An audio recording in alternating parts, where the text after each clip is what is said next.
Hello बच्चों, आप देख रहे हैं स्ट्रिंग फिजिक्स क्लास का यूट्यूब चैनल। बच्चों, ये आपका प्यारा चैनल है जहां पे आप क्लास 11, 12, IITG और नीट के लिए अपने फिजिक्स की तैयारी करते हैं।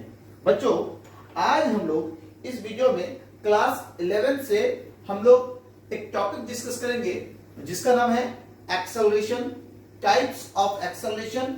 उसके बाद हम लोग ने जो पिछले वीडियो में स्पीड और वेलोसिटी को डिस्कस किया था उससे जुड़े हुए कुछ रिमार्क्स डिस्कस करेंगे, कुछ इंपॉर्टेंट पॉइंट डिस्कस करेंगे वेलोसिटी, स्पीड और एक्सेलरेशन से जुड़े हुए, और कुछ इक्वेशंस को डिस्कस करेंगे ताकि हम लोग न्यूमेरिकल कैसे बनाएं रेस्टर मोशन का। चलिए अब हम लोग बात करते हैं। हम लोग का टॉपिक है acceleration.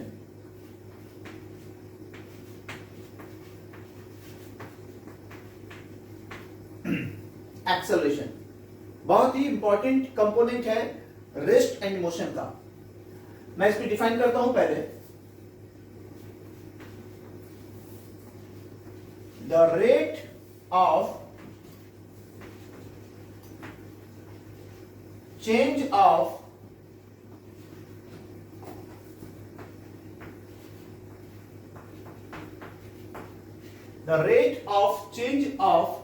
velocity with respect to time,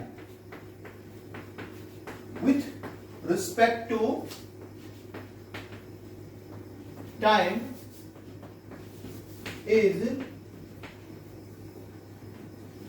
known as acceleration। यानी the rate of change of velocity with respect to time। इसका मीनिंग क्या हुआ मैं समझाता हूं। पहले कुछ और बातें लिख लेता हूं। It is a vector quantity. यह एक वेक्टर क्वांटिटी है। इट्स यूनिट इज मीटर पर second square. It is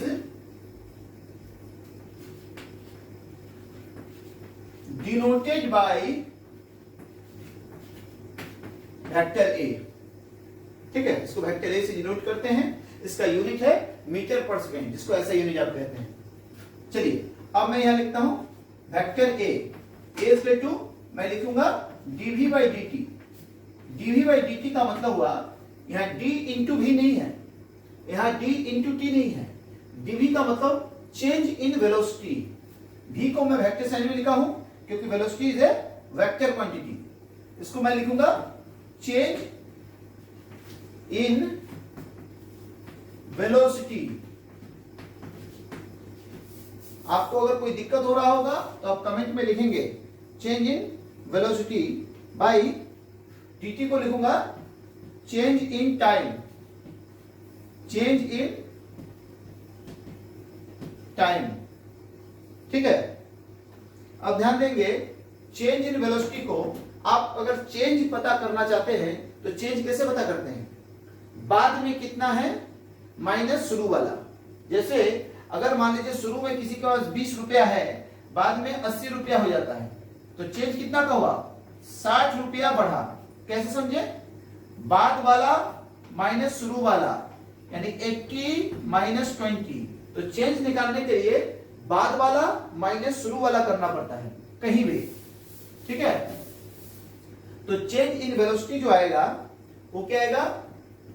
vf minus vi by tf minus ti। यहां पे vf क्या है मैं लिख रहा हूं, where vf is equal to final velocity। final velocity vi is equal to initial velocity। initial velocity tf is equal to final time,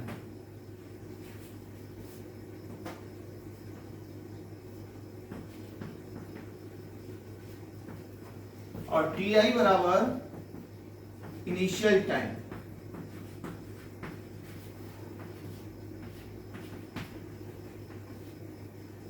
इसको आप नोट कीजिए। डीवी का मतलब हुआ चेंज इन वेलोसिटी, डीटी का मतलब चेंज इन टाइम, डीवी का मतलब vf minus vi, final velocity minus initial velocity, dt का मतलब हुआ final time minus initial time. Note कीजिए। वीडियो को पॉज करके भी आप नोट कर सकते हैं, वरना वीडियो बहुत बड़ा हो जाएगा।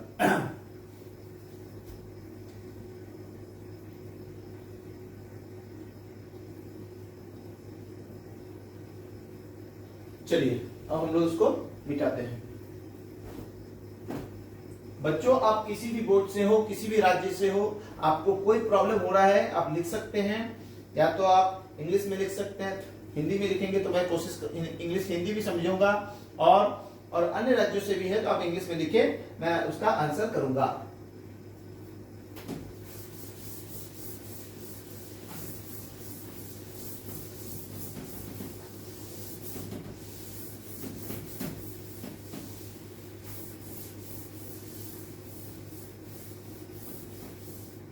अब हम लोग बात करेंगे टाइप्स ऑफ एक्सेलरेशन, एक्सेलरेशन के प्रकार।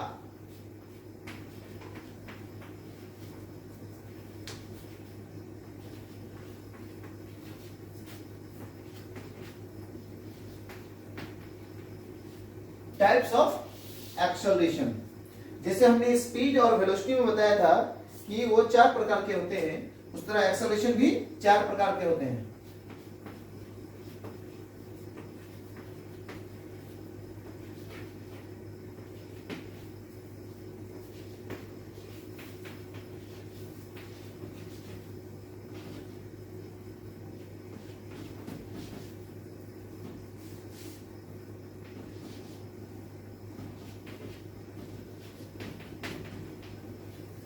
There are 4 types of acceleration, ठीक है। फर्स्ट, यूनिफॉर्म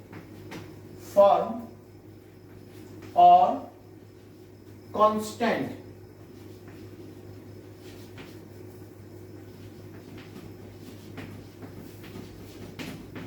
एक्सेलरेशन, यानी पहला जो है आपको स्पीड में भी था यही, यूनिफॉर्म और कांस्टेंट स्पीड, वेलोसिटी में भी था यूनिफॉर्म और कांस्टेंट वेलोसिटी, तो उसी तरह से एक्सेलरेशन में भी जो पहला टाइप है यूनिफॉर्म और कांस्टेंट एक्सेलरेशन। चलिए, second type is non uniform और वेरिएबल एक्सेलरेशन। थर्ड टाइप जो होगा एवरेज एक्सेलरेशन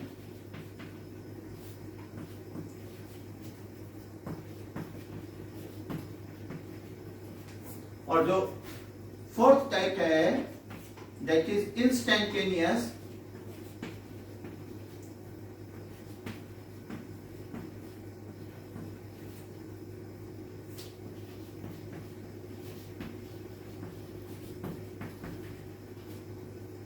ध्यान देंगे, यूनिफॉर्म और कांस्टेंट एक्सेलरेशन, यानी यूनिफॉर्म या कांस्टेंट एक्सेलरेशन, नॉन यूनिफॉर्म या वेरिएबल एक्सेलरेशन, और third one is average acceleration, and चौथा जो है fourth one that is instantaneous acceleration.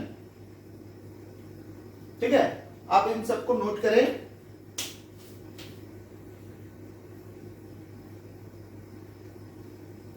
चलिए अब हम लोग डिस्क्राइब करेंगे ये सारे एक्सेलरेशंस को। ठीक है,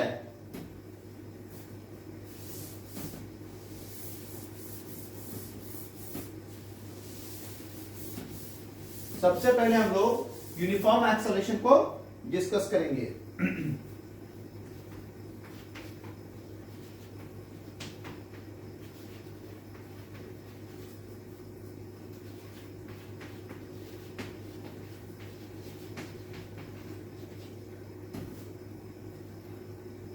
सबसे पहले हम लोग यूनिफॉर्म एक्सेलरेशन को डिस्कस करेंगे, ठीक है।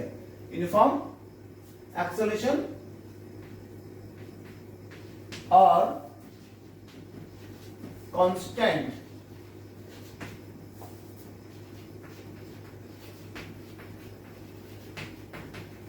एक्सेलरेशन, ये क्या होता है? यूनिफॉर्म एक्सेलरेशन या कांस्टेंट एक्सेलरेशन क्या होता है?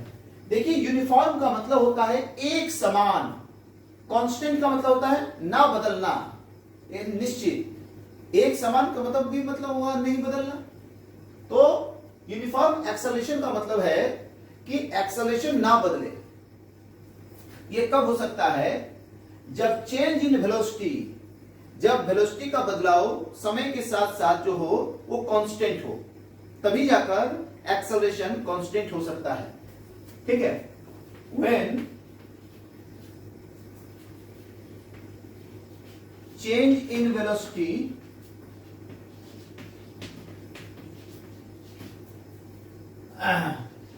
with change in time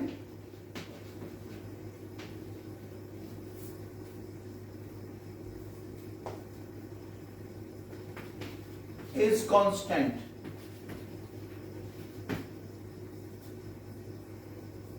या आप ये भी लिख सकते हैं, और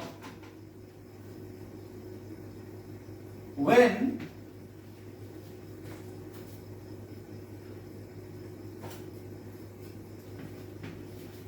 velocity changes in equal amounts, आप ये भी लिख सकते हो when velocity changes in equal amounts with equal change in time is known as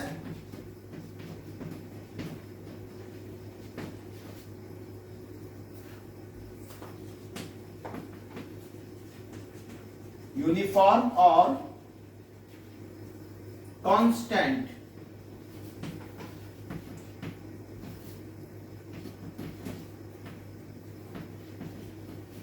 acceleration. ध्यान दीजिएगा, जब वेलोसिटी का चेंज यानी वेलोसिटी का बदलाव, जैसे अगर अभी वेलोसिटी 2 मीटर पर सेकेंड है, ठीक है, तो उसके बाद ये 4 मीटर पर सेकेंड, उसके बाद ये 6 मीटर पर सेकेंड, उसके बाद ये 8 मीटर पर सेकेंड। तो देखिए वेलोसिटी का बदलाव जो हो रहा है दो दो अमाउंट में बराबर है। और मान लेते हैं इन दोनों के बीच t सेकेंड है, फिर इन दोनों के बीच भी t सेकेंड है, इन दोनों के बीच भी t सेकेंड है, यानी समय सेम है सबका, उस और वेलोसिटी का भी चेंज सेम है।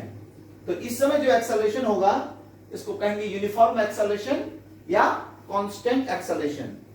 और एक्सेलरेशन क्या है? समय के साथ साथ वेलोसिटी का बदलाव ही एक्सेलरेशन कहलाता है। समय के साथ साथ वेलोसिटी का चेंज ही एक्सेलरेशन कहलाता है। चलिए इसको नोट कर लीजिए।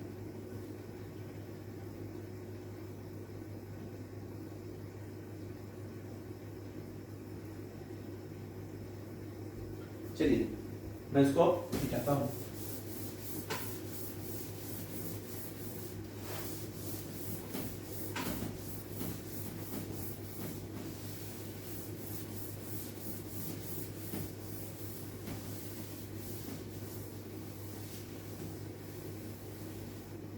अब हम लोग इसका सेकेंड टाइप को डिस्कस करेंगे, that is non uniform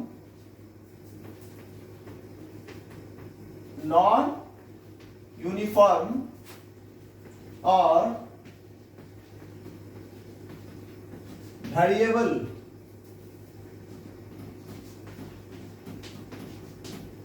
velocity. Non uniform और वेरिएबल वेलोसिटी यानी वेलोसिटी बराबर नहीं है, यानी बदल रहा है वेलोसिटी, पूरे मोशन में वेलोसिटी बदल रहा है। ये कब होगा? व्हेन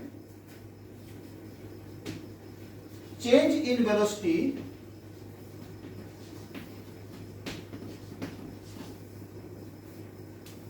is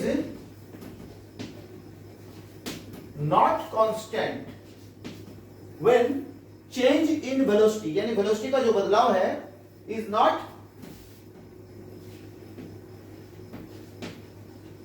कांस्टेंट या यूनिफॉर्म, बराबर नहीं है, यानी वेलोसिटी का जो बदलाव है वो बराबर नहीं है, इज नॉट कांस्टेंट और uniform with change in time,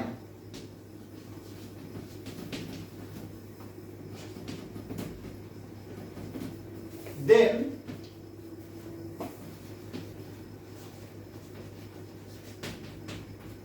acceleration is known as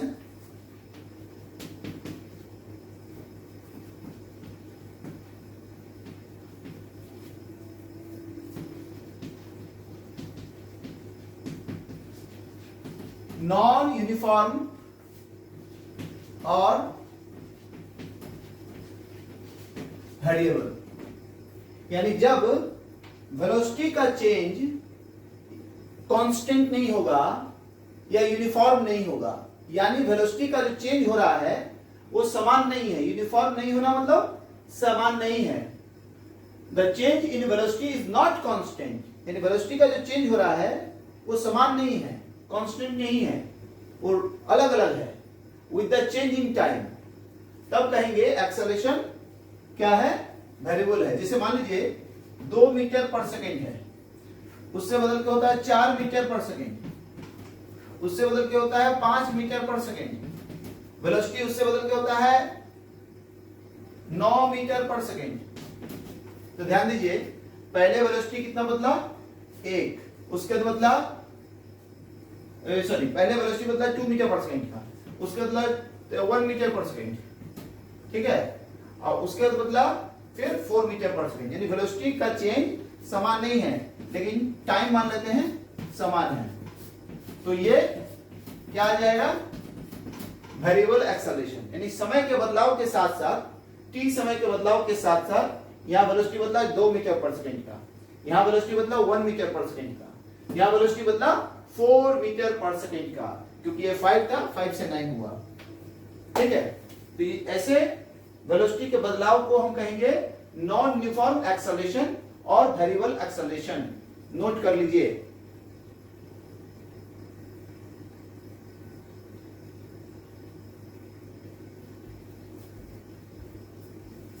अब हम लोग लिखेंगे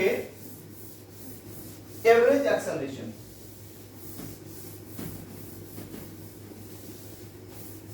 और आपको हम बता चुके हैं एवरेज जो होता है वो एक तरह का यूनिफॉर्म होता है। एवरेज स्पीड भी बताया है कि वो एक तरह का यूनिफॉर्म स्पीड होता है, लेकिन वो एवरेज होता है पूरे मोशन का, ठीक है। तो हम लोग थर्ड वन डिस्कस कर रहे हैं, average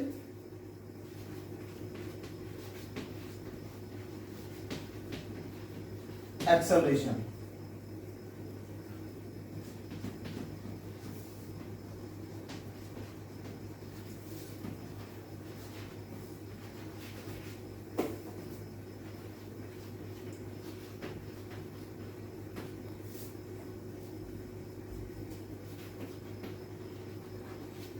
The mean of all acceleration, mean मतलब एवरेज, एवरेज को कहते हैं मीन, हिंदी में कहते हैं माध्य। The mean of all accelerations achieved by the object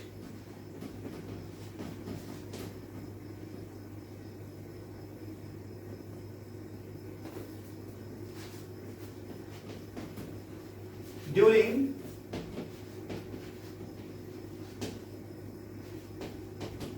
its motion, यानी एक ऑब्जेक्ट है जो अपने मोशन के दौरान बहुत सारा एक्सेलरेशन तय करता है, तो उसमें से सारे एक्सेलरेशन का जो मीन निकालेंगे उसी को कहते हैं हम लोग average acceleration.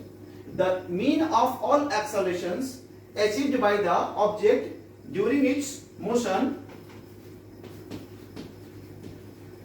is known as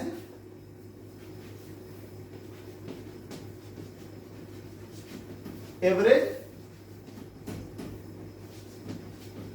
acceleration. ठीक है, चलिए इसको नोट कर जाइए। इसके बाद हम लोग लास्ट लिखेंगे इंस्टेंटेनियस एक्सेलरेशन।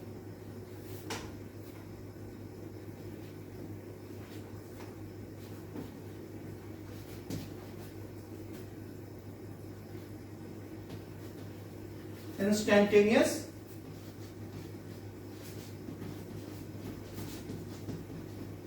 एक्सेलरेशन, समय के किसी पल में जो एक्सेलरेशन होगा उसको इंस्टेंटेनियस एक्सेलरेशन कहेंगे।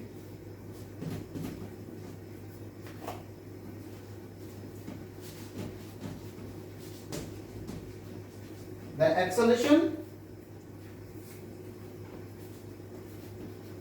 of the object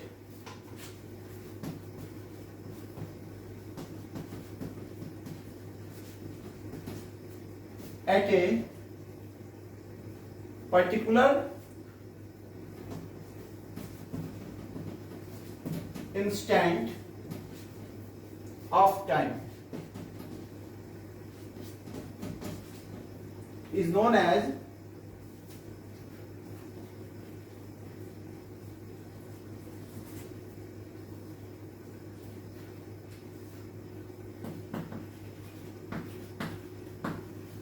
instantaneous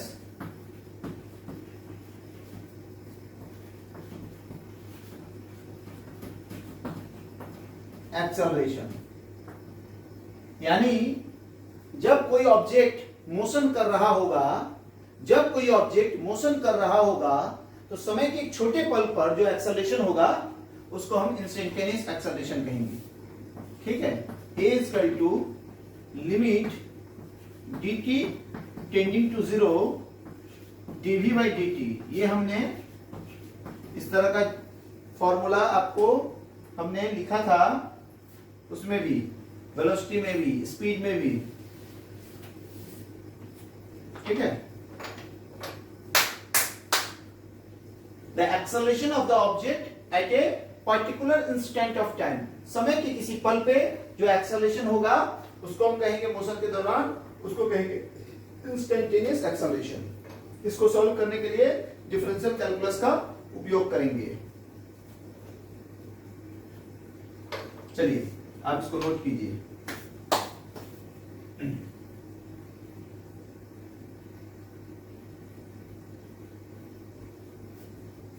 चलिए मैं मिटाता हूं, वीडियो को पॉज करके भी आप लोग नोट कर सकते हैं।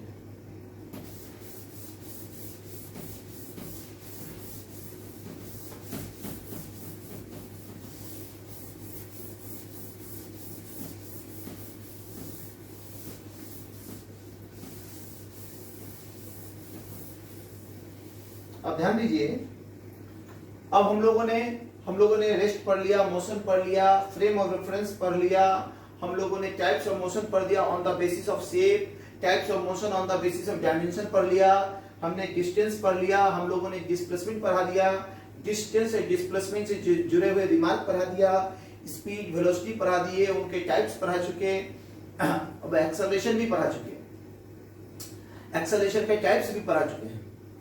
ठीक है, अब हम लोग कुछ रिमार्क पढ़ाएंगे जो स्पीड वेलोसिटी और एक्सेलरेशन पर डिपेंड करेगा। ठीक है, लिखिए remark.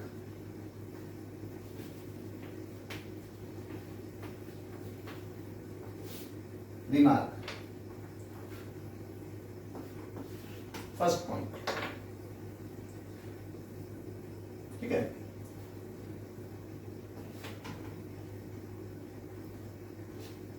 speed is always positive, speed हमेशा पॉजिटिव होता है। ठीक है, दूसरा point,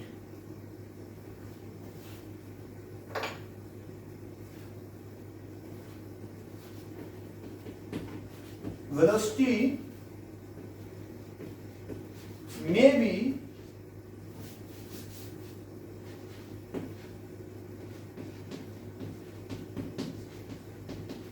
positive comma negative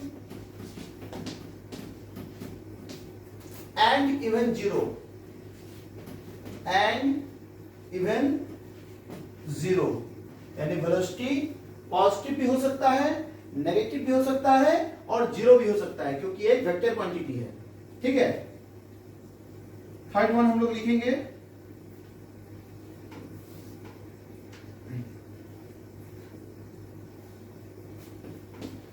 the magnitude of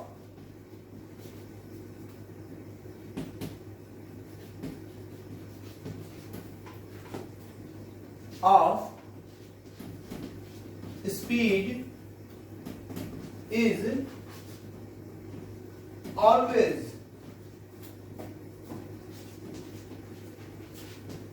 greater than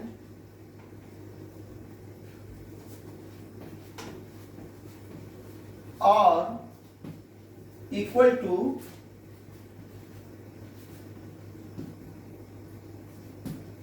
magnitude of velocity,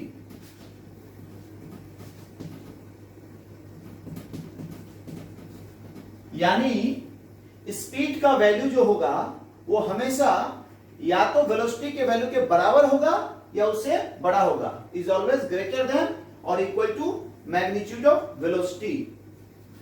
ये कैसे हो रहा है मैं आपको बताता हूं। आपको चूंकि पढ़ाया जा चुका है डिस्टेंस इज ग्रेटर देन और इक्वल टू डिस्प्लेसमेंट, ये पढ़ाया हुआ है पिछले लेक्चर में। आप जाए रेस्ट एंड मोशन का 1 2 3 लेक्चर चेक करें। डिस्टेंस इज ग्रेटर देन और इक्वल टू डिस्प्लेसमेंट। अगर दोनों तरफ हम लोग टाइम से डिवाइड करेंगे, ठीक है, तो हमें क्या मिलेगा,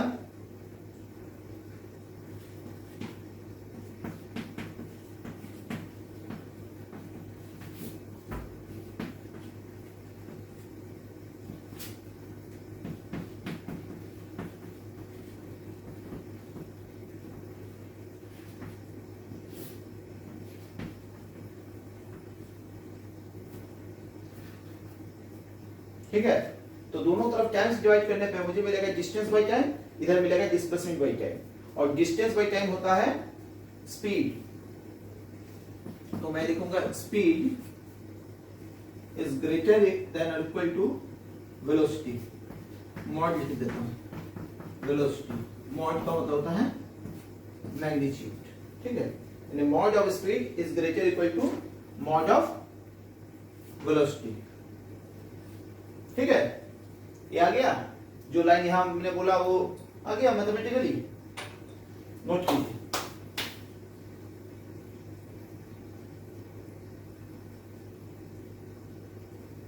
मतलब स्पीड का वैल्यू हमेशा वेलोसिटी के वैल्यू से या तो बराबर होगा या तो बड़ा होगा।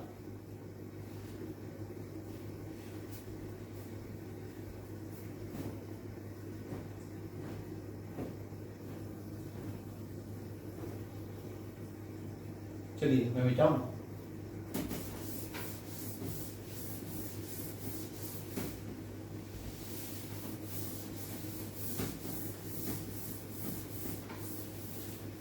इसी आधार पर मैं कह सकता हूं fourth remark,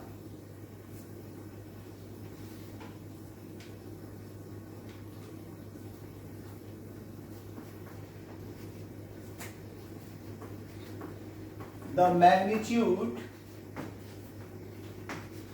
of velocity is always less than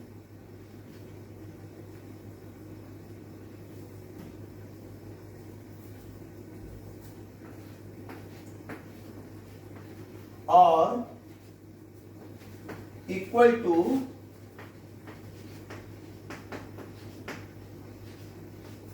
magnitude of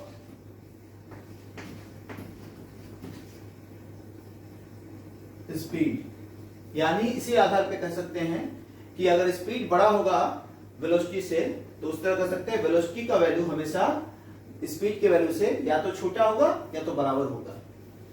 ठीक है,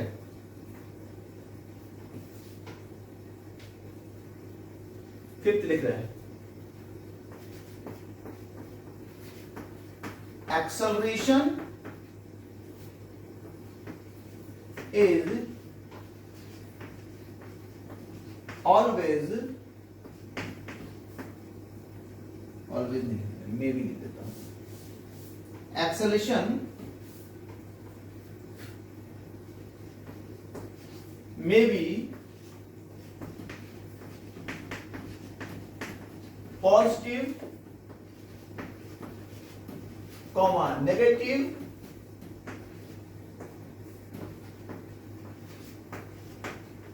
and even zero. Acceleration may be positive, negative and even zero. Acceleration भी एक वेक्टर क्वांटिटी है, इसलिए यह पॉजिटिव भी हो सकता है या नेगेटिव भी हो सकता है और यह जीरो भी हो सकता है। नोट कर लीजिए। Sixth remark,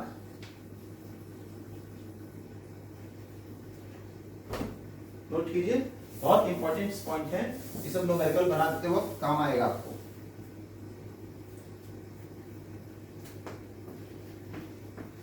When velocity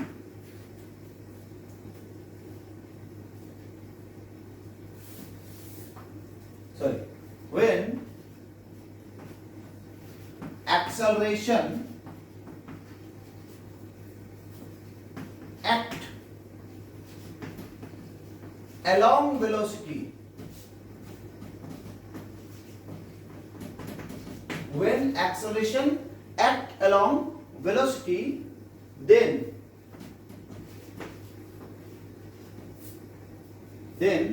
this acceleration is known as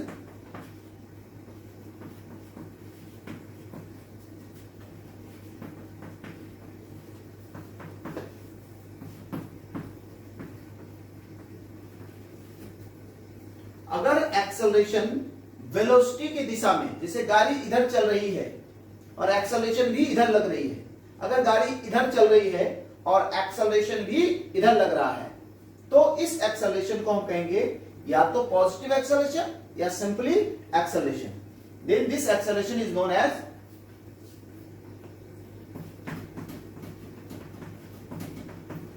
positive acceleration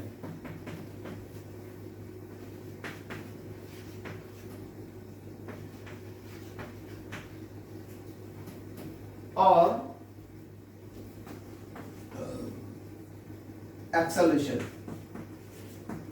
तो इस एक्सेलरेशन को या तो हम एक्सेलरेशन बोल देते हैं या तो positive acceleration.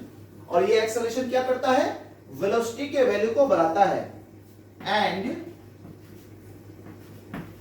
This acceleration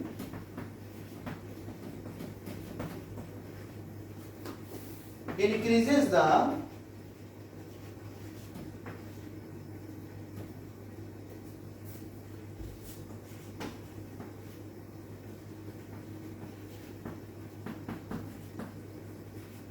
magnitude of velocity,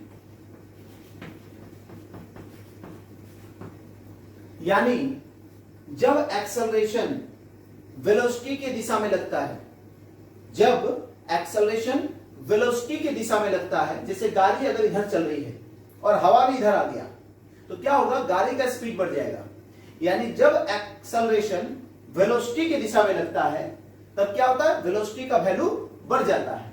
तो वही हमने लिखा है, and this acceleration increases the magnitude of velocity. Magnitude मतलब वैल्यू, मैग्नीट्यूड मतलब वैल्यू, यानी वेलोसिटी के वैल्यू को बढ़ाता है। ठीक है, नोट कीजिए, बहुत इंपॉर्टेंट है। जब एक्सेलरेशन वेलोसिटी के ही दिशा में लगता है, जब एक्सेलरेशन वेलोसिटी के ही दिशा में लगता है, तब क्या होगा, वेलोसिटी का वैल्यू बढ़ेगा। बुझाऊं उसको,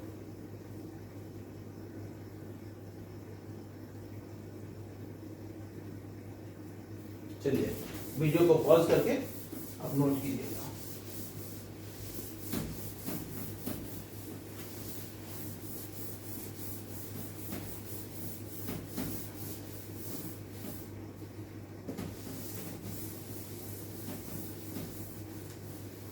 ठीक है। अब 7वां remark, when acceleration act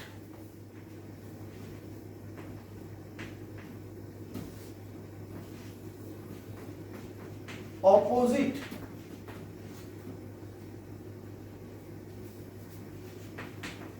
direction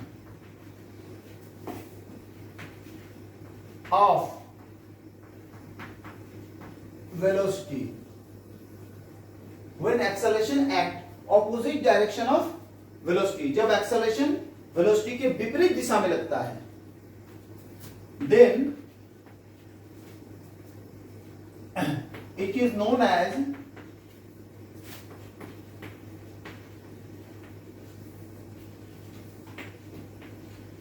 negative acceleration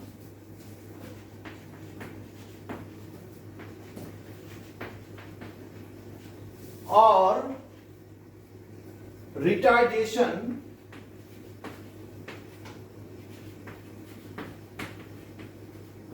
और डिक्लेरेशन। ये 3 नाम है, ध्यान दीजिएगा, नेगेटिव एक्सेलरेशन, रिटार्डेशन और डिक्लेरेशन। तो जब एक्सेलरेशन, जैसे एक्सेलरेशन इधर लग रहा है, नहीं वेलोसिटी इधर लग रहा है और एक्सेलरेशन इसके ऑपोजिट लग रहा है, तो वेलोसिटी के ऑपोजिट अगर एक्सेलरेशन लगेगा तो क्या होगा, इस एक्सेलरेशन को कहेंगे नेगेटिव एक्सेलरेशन, रिटार्डेशन या डिक्लेरेशन। ठीक है, कुछ लोग डी एक्सेलरेशन भी बोलते हैं। ठीक है, एंड और ये करेगा क्या, and this acceleration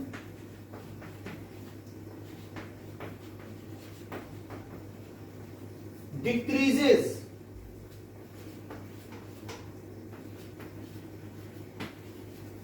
magnitude of velocity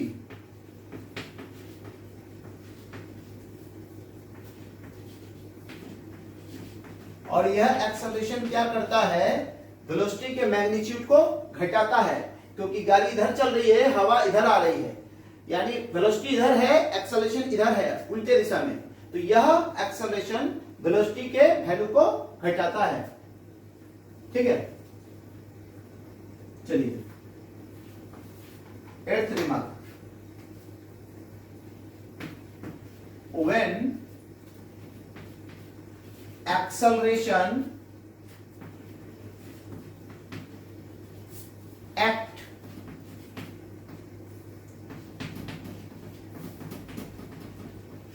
perpendicular, when acceleration act perpendicular to the direction of velocity,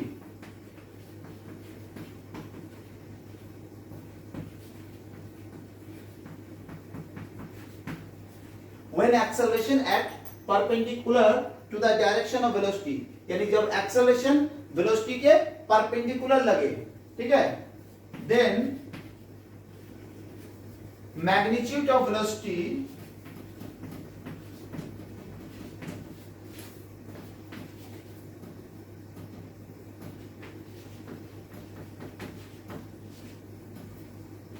remains constant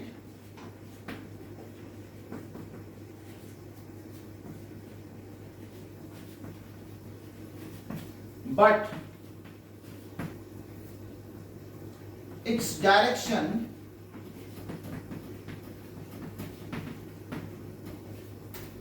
changes continuously.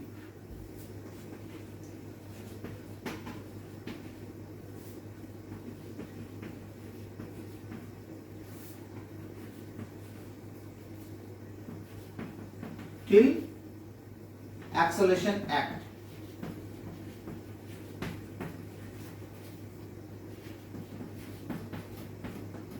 इसका क्या मीनिंग हुआ, जब एक्सेलरेशन वेलोसिटी के परपेंडिकुलर लगेगा, ध्यान दीजिए, वेलोसिटी इधर और एक्सेलरेशन इधर, यानी वी ए दोनों एक तरफ, तो वेलोसिटी बढ़ रहा है। ध्यान दीजिए, जब वेलोसिटी इधर और एक्सेलरेशन इधर वी ए, तब वेलोसिटी घट रहा है। लेकिन ये जो केस है इसमें ध्यान दीजिए, वेलोसिटी इधर और एक्सेलरेशन इधर परपेंडिकुलर, यानी इधर वेलोसिटी इधर एक्सेलरेशन, ये एक दूसरे के परपेंडिकुलर रहेगा 90 डिग्री। ठीक है, इस केस में वेलोसिटी का वैल्यू ना बढ़ेगा ना घटेगा, लेकिन वेलोसिटी का डायरेक्शन लगातार बदलेगा जब तक एक्सेलरेशन लग रहा हो। यानी जब वेलोसिटी के परपेंडिकुलर एक्सेलरेशन होगा तब वेलोसिटी का ना मैग्नीट्यूड बढ़ेगा ना घटेगा, यानी वो कांस्टेंट रहेगा वेलोसिटी का वैल्यू, लेकिन उसका दिशा लगातार बदल रहा होगा जब तक एक्सेलरेशन लग रहा है। और यह केस होता है यूनिफॉर्म सर्कुलर मोशन में, तो नोट कर लीजिए।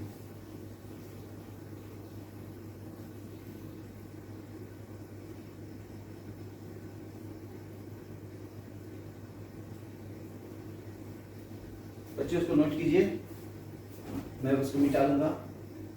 आप वीडियो को पॉज करके भी लिख सकते हैं। फिर भी अगर कोई प्रॉब्लम है मेरे समझाने में, आपके समझने में, तो आप कमेंट में लिख सकते हैं और मैं उसका आंसर करूंगा, उसके बारे में कोशिश करूंगा वीडियो बनाने के लिए। खुद भी देखें, दूसरे बच्चों को भी ये वीडियो शेयर करें, ताकि जिन बच्चों के पास ट्यूशन नहीं है वो घर बैठ के अच्छे पढ़ाई को प्राप्त कर पाएंगे।